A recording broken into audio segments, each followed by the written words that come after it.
Southend information off at 0950, runway 24, surface wind 190 degrees 6. Southend Airport, Saturday the 9th of May, and in a hangar on the north side of the airfield, a group of GAPAN members are waiting for the arrival of Chalkie Stobbart, the South African pilot attempting to break a 70-year-old aviation record. Among them, the son of the original record holder, Alex Henshaw, who in 1939 flew from London to Cape Town and back in 4 days, 10 hours and 16 minutes. Steve Newjam is also making his own attempt on the record later this year. And as he explained, flying from Cape Town to London and back again poses very different problems today from those faced 70 years ago. What Alex did was a huge achievement. At the time it was like going to the moon for people. At Cape Town they had 150,000 people there, 100,000 people there, and about 150,000 people at Gravesend. It was a huge achievement for man to go to the end of the empire and come back. His challenges were the pure basic aviating, the navigation, the operation of his little aeroplane. Differences now, my challenges are the difficulties with the bureaucracy, the difficulties on the ground, even to the extent of getting fuel in Africa.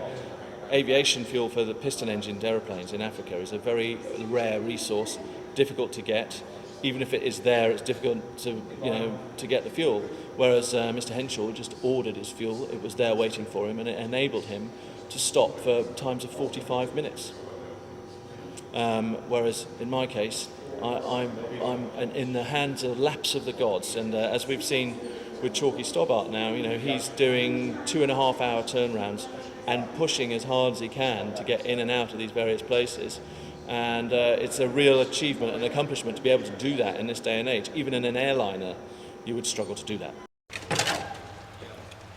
Steve's aircraft, an RV-7, on its way to the apron in time for Chalkie's arrival.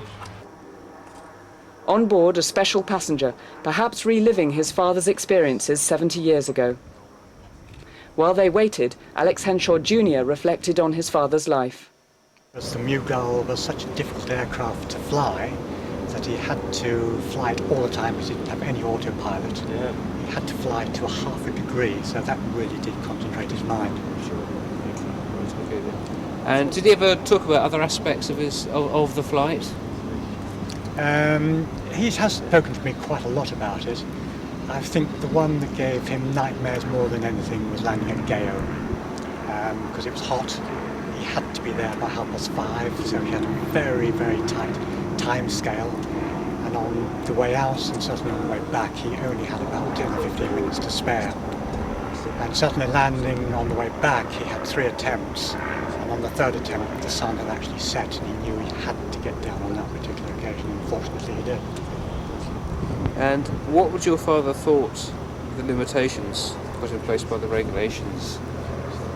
Well, I think that Dad was brought up, he started flying in 1932 when there were little or no regulations whatsoever. And when they started to come in, particularly after the war, he didn't take too kindly to it at all.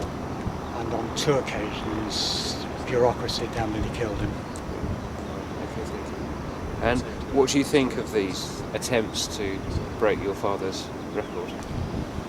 I think it's a very good idea because I hope that it promotes light aviation all over the world. I think these people that do it now have got an awful lot of courage.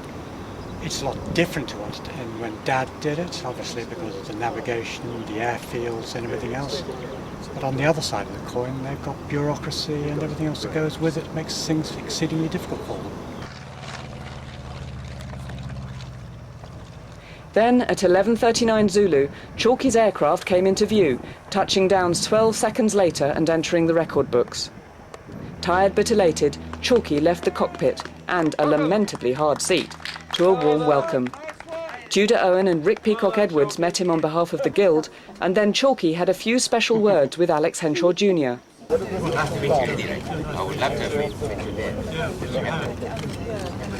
The aircraft had had few technical problems, the most serious being a faulty radio and the autopilot's inability to cope with high-speed pitch.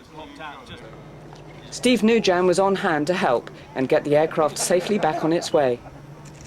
Departing at 3 a.m. next morning, he took off for Cape Town. Just 36 hours later, he was on the ground again, breaking the overall record set by Alex Henshaw by 19 hours.